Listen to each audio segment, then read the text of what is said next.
7 जनवरी रविवार 2023 प्रातःकाल 4 बजे का समय। आत्मचिंतन का समय जब सामने आता है मैं अपना आत्मावलोकन करना प्रारंभ कर देता हूँ। आज रविवार का दिन था, सूर्योदय होने वाला था, पुष्य नक्षत्र सामने आ रहा था। 27 नक्षत्रों में पुष्य नक्षत्र का वह अपने आप के अंदर बहुत बड़ा महत्व होता है।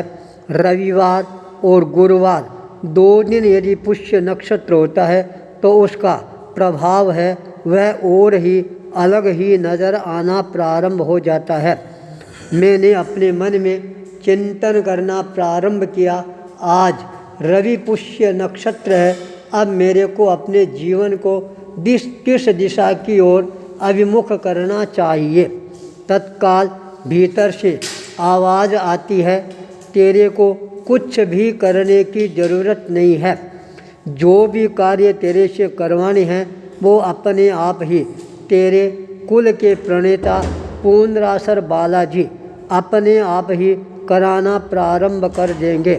तेरे मन के जो संकल्प है वो संकल्प भी समय आने पर अपने आप ही साक्षात रूप से तेरे जीवन के अंदर अपने आप ही प्रतिष्ठित होने प्रारंभ हो जाएंगे। जब शुभ समय आएगा, शुभ पल आएगी, शुभ घड़ी आएगी, तब सारे काम अपने आप ही बिगड़े हुए सुधरने प्रारंभ हो जाएंगे।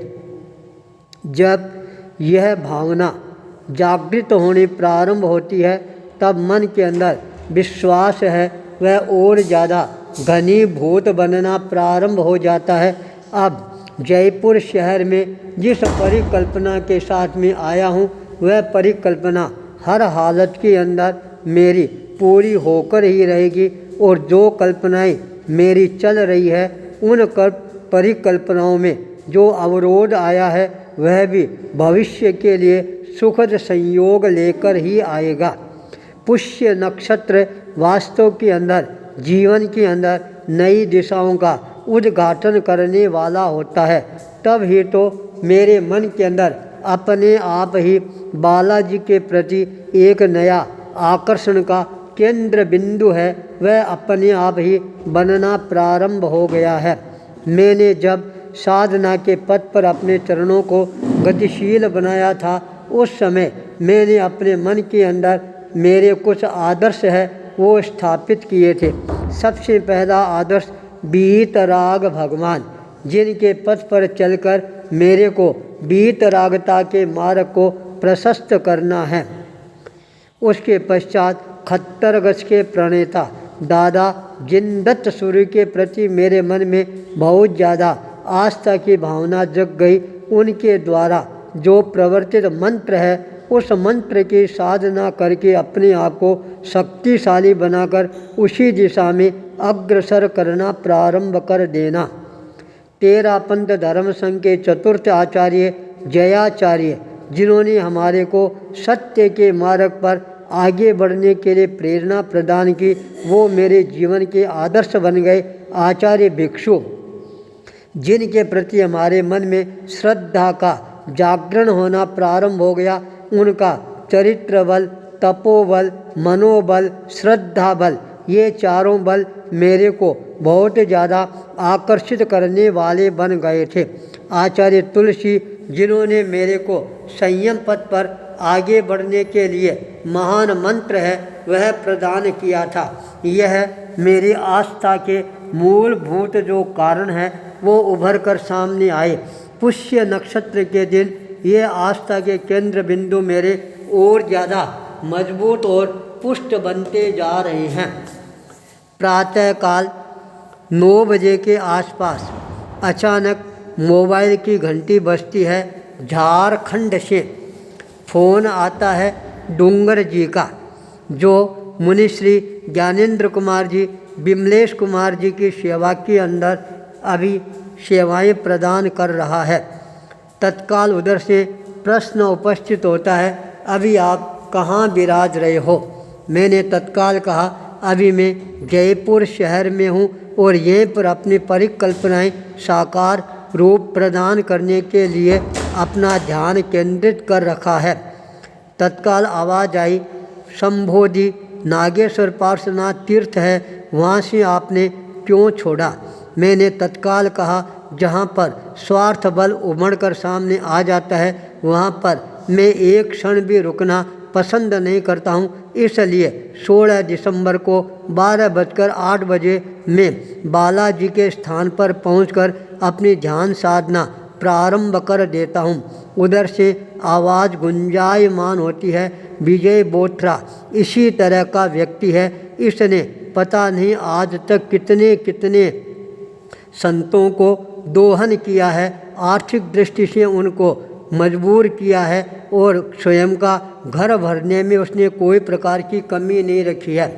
मुनि श्री जयचंद लाल जी स्वामी, जिस समय मुनि शुभकर्ण जी का साथ देने वाला कोई नहीं था, उस समय उन्होंने गुजरात प्रदेश के अंदर पूरा साथ दिया, अच्छी भूमिका अदा की और संबोधि उपवन के निर्माण के अंदर उनका बहुत बड़ा महत्वपूर्ण योगदान था। मुनि ज्ञानेंद्र कुमार जी, जिन्होंने अपना जीवन उनके सेवा के लिए समर्पित कर दिया था। मुनि विमलेश कुमार जी की दीक्षा का आयोजन है, वह भी संबोधि उपवन के अंदर भयंकर विरोध के वातावरण के अंदर भी संपन्न करवाया था।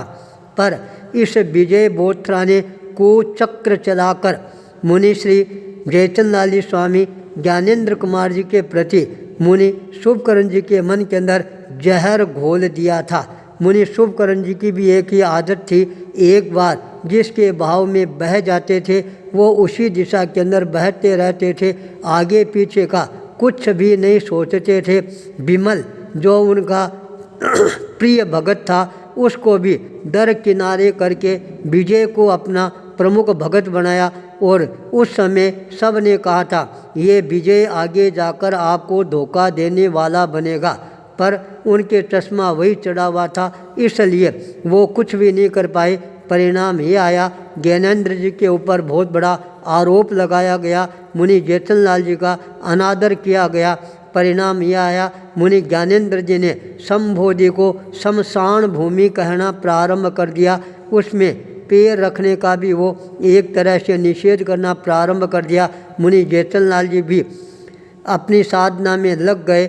मुनि विमलेश कुमार जी के द्वारा भी जो कुछ घटनाएं घटी उसका भी उनको पश्चाताप हो रहा है। आपने विजय बोथरा पर ये जो विश्वास किया उसने विश्वासघात किया है, पर कोई बात नहीं है, कुदरत के राज में देर हो सकती है, अंधेर नहीं हो सकती है। आप जिस साहस हिम्मत के साथ जो कदम उठाया है वह वास्तव में ही आपको साधना के क्षेत्र में और ज़्यादा मजबूती प्रदान करने वाला बनेगा। विजय बोथरा जैसा करेगा वह अपने आप ही समय आने पर बेसाई भरना प्रारंभ कर देगा और बालाजी की शक्ति आपके साथ में है, फिर आपको डरने की कोई ज़रूरत नहीं है। बालाजी का घोटा जब चलेगा तब वह अपने आप ही सीधा हो जाएगा। आप अपनी साधना में आगे बढ़ते रहें, अपने सपनों को साकार रूप है वह प्रदान करते रहेंगे। आपको इस संसार के अंदर आगे बढ़ते हुए अब रोकने वाला कोई नहीं है। यह इतनी बड़ी बात जब मैं सुनता हूँ मेरे मन के अंदर और ज़्यादा विश्वास के दीपक है वह प्रज्वलित होने प्रारंभ हो जाते हैं। धीरे धीरे मेरी आस्था है वह और ज़्यादा घनीभूत बननी प्रारंभ हो जाती है। प्रातःकाल जब परिभ्रमण करने के लिए जाते हैं, आज 2-2.5 किलोमीटर तक चलने का अवसर आया। रास्ते के अंदर अनेकों प्रकार के साधार्मिक और अनेकों प्रकार के धार्मिक लोगों का भी मिलन हुआ। सबके मन में आस्था, श्रद्धा, विश्वास का भाव था। हर दुकान पर हर व्यक्ति आदर सम्मान देता, चाय पानी नाश्ता भोजन की मनोहार करता। इस तरह से पूरा दिन है रविवार का अनेकों अनुभवों के साथ के अंदर पूरा होता है और यूँ लगता है दिन प्रतिदिन जीवन के अंदर नए नए अनुभव है वो हमारे को प्राप्त होते जा रही हैं। ये अनुभव हमारे जीवन के लिए विकास का मापदंड तो बनेगा ही, सुनने वालों को भी नई प्रेरणा अवश्य ही प्राप्त होगी। आचार्य भूपेंद्र, सुमन कुंज, जयपुर, प्लॉट नंबर 11, गोपालपुरा